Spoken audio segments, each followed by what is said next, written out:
Good morning मित्रों।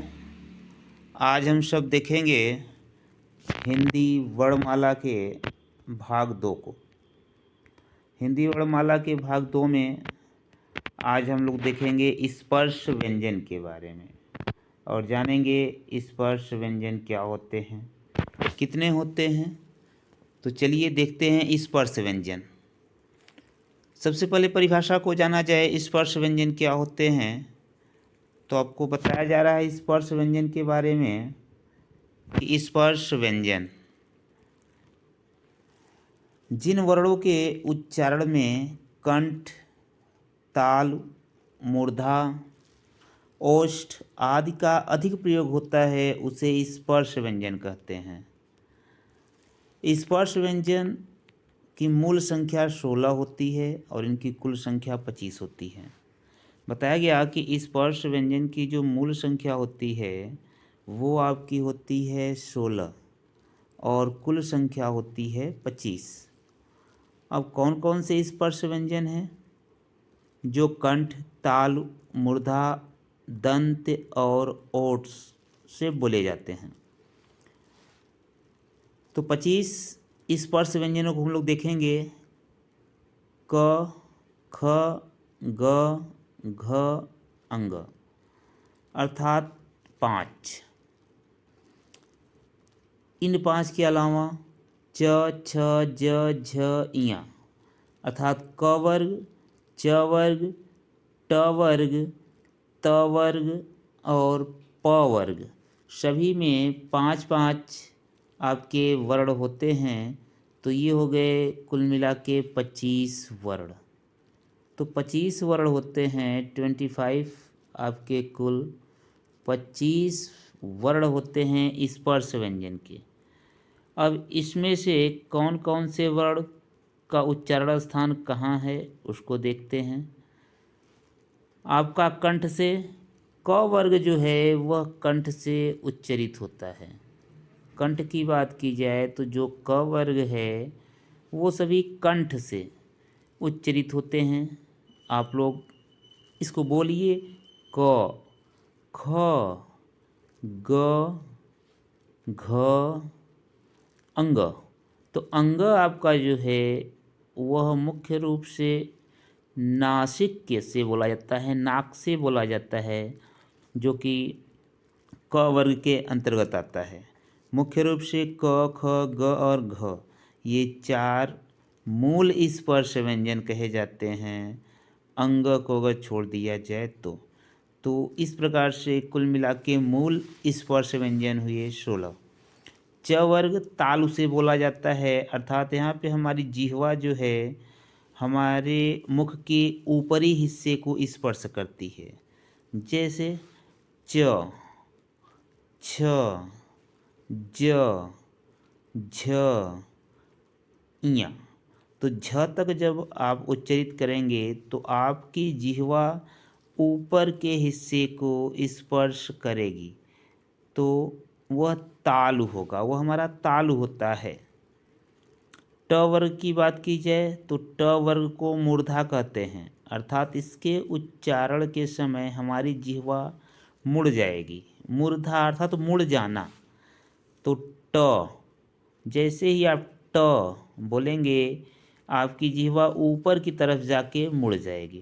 ठ, ड, ढ इन सभी वर्णों को उच्चरित करते समय हमारी जिह्वा मुड़ जा रही है, अर्थात इनको मूर्धा कहा जाता है। अगला त वर्ग। त वर्ग को दंत कहा जाता है। जब हमारी जीभ दांत को टच करती है या स्पर्श करती है तो उसको कहा जाता है दंत वर्ण। तो त का उच्चारण करते समय हमारी जिह्वा दांत को स्पर्श कर रही है। थ, द, ध इन सभी वर्णों को उच्चरित करते समय हमारी जिह्वा जो है वह दांत को स्पर्श कर रही है, इसलिए ये 5 वर्ण जो है दंत वर्ण कहे जाते हैं। इसी प्रकार से प, फ, ब, भ और म। प से लेकर म तक के सभी वर्ण होठ से बोले जाते हैं, क्योंकि इस समय हमारे दोनों होठ आपस में संपर्क करते हैं। प, फ, ब, भ, म। बिना होठों के आपस में संपर्क किए इन वर्णों का उच्चारण करना संभव नहीं हो पाता है। आगे देखते हैं। आगे है नोट। नोट में बताया गया कि इन 25 वर्णों को एक शब्द में उदित कहते हैं। उदित या स्पर्श व्यंजन। उदित को ही स्पर्श व्यंजन कहा जाता है। अगला है अंतस्थ व्यंजन। ये क्या होते हैं? जिन व्यंजन वर्णों के उच्चारण में श्वास अंदर की तरफ खींची जाए उसे अंतस्थ व्यंजन कहते हैं। अंतस्थ व्यंजनों की संख्या 4 होती है।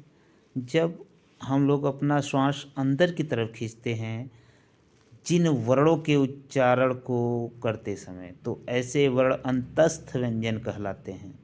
अंतस्थ, अंतःस्थ अर्थात य, र, ल, व, ये आपके अंतस्थ व्यंजन हैं। इनकी संख्या होती है 4।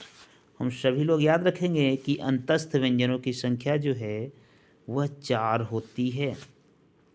नोट में बताया गया आपको कि य और व को अर्ध स्वर भी कहते हैं। अति इम्पोर्टेंट है, बिल्कुल याद रखेंगे कि अर्ध स्वर किसे कहते हैं। य और व कितने अर्ध स्वर? 2। कौन कौन? य और व, ये दोनों अर्ध स्वर हैं। इन दोनों को अच्छे से याद रखेंगे। अगला बताया गया उष्ण व्यंजन या गर्मी व्यंजन या उष्म व्यंजन, तीनों एक ही शब्द हैं। तो उष्म व्यंजन क्या होते हैं, इसको जाना जाए। जिन व्यंजन वर्णों के उच्चारण से शरीर में गर्मी पैदा हो जाए उसे उष्ण व्यंजन कहते हैं। उष्ण व्यंजन या उष्म व्यंजन की संख्या 4 होती है। अर्थात आपके तीनों प्रकार के स और ह ये उष्ण व्यंजन कहलाते हैं। इनकी संख्या कितनी होती है? 4। कौन कौन? श, श, श और ह, अर्थात 3 स, तालव्य स, मूर्धन्य स, दंती स और ह, ये आपके उष्ण व्यंजन कहे जाते हैं। याद रखेंगे। अगला संयुक्त व्यंजन। इन सभी व्यंजनों से प्रत्येक परीक्षा में कम से कम 2 से 3 प्रश्न अवश्य देखने को मिलते हैं। तो आइए जाना जाए संयुक्त व्यंजन के बारे में। जो व्यंजन वर्ण 2 व्यंजन वर्णों से मिलकर बनते हैं उन्हें संयुक्त व्यंजन वर्ण कहते हैं। इनकी संख्या 4 होती है।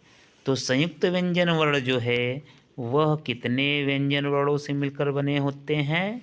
2। और इनकी संख्या कितनी होती है? 4। छ, त्र, ज्ञ और श्र। छ, त्र, ज्ञ और श्र, ये 4 वर्ण जो हैं वो संयुक्त वर्ण कहे जाते हैं। ये हो गया संयुक्त वर्ण की बात। आगे देखते हैं हम लोग द्विगुण व्यंजन। द्विगुण व्यंजन, तो द्विगुण व्यंजन क्या होते हैं? जिन व्यंजन वर्णों में 2 व्यंजन वर्णों के गुण पाए जाते हैं उसे द्विगुण व्यंजन कहते हैं। अर्थात ऐसे व्यंजन जिनमें 2 व्यंजनों के गुण हों उन्हें द्विगुण व्यंजन कहते हैं। इसके पहले वाले वीडियो में आपको बताया जा चुका है इन सभी वर्णों के बारे में। ड, ढ, ड और ढ, अर्थात नीचे जब बिंदी लग जाएगा तो वह द्विगुण व्यंजन के रूप में प्रयोग होगा। जब बिंदी नहीं लगा रहेगा तब की स्थिति दूसरी बनेगी, और जब बिंदी नीचे लगा रहेगा तब की स्थिति दूसरी बनेगी। अब कुछ एग्जाम्पल आपको बताया गया, जैसे ढक्कन, घोड़ा, ये द्विगुण व्यंजन हैं। ये दोनों द्विगुण व्यंजन हैं। नोट। द्विगुण व्यंजन वर्ण को उत्क्षिप्त व्यंजन, आगत व्यंजन या निर्मित व्यंजन भी कहा जाता है। प्रश्न ऐसे भी पूछ सकता है, उत्क्षिप्त व्यंजन कितने होते हैं? 2। कौन कौन उत्क्षिप्त व्यंजन हैं? ड और ढ। आगत व्यंजन कितने होते हैं? 2। कौन कौन? ड और ढ। ये याद रखना है, बिंदी नीचे लगा रहेगा तो वह उत्क्षिप्त व्यंजन या द्विगुण व्यंजन या आगत व्यंजन या निर्मित व्यंजन कहे जाएंगे। वैदिक व्यंजन, वैदिक व्यंजन जो व्यंजन वर्ण केवल वेदों द्वारा या वेदों तक ही सीमित रह गया है, हिंदी में जिसका प्रयोग नहीं होता, उसे वैदिक व्यंजन कहते हैं। इसकी संख्या 1 है। वैदिक व्यंजन की संख्या 1 है। तो 1 है वैदिक व्यंजन आपको दिख रहा होगा। मात्र और मात्र 1 वैदिक व्यंजन है। नोट, इसे लुंठित ढ या लुंठित र कहते हैं। मराठी भाषा में आज भी इसका प्रयोग हो रहा है। किसके रूप में? फारसी भाषाओं के 5 वर्णों के रूप में, जैसे क, ख, फ, ज, इस रूपों में हो रहा है। हिंदी भाषा में तुर्की भाषा के 2 वर्ण हैं, ड, ढ, और हिंदी भाषा में अंग्रेजी भाषा का 1 वर्ण है, औ या आ। अगला है कि वायु संवेग के आधार पर वर्णों का क्या बताया गया प्रयोग। तो वायु संवेग के आधार पर वर्ण के 2 भेद हैं, अल्प प्राण और महाप्राण। पहला अल्प प्राण, दूसरा महाप्राण। अब अगले वीडियो में हम लोग देखेंगे अल्प प्राण क्या होते हैं और महाप्राण क्या होते हैं।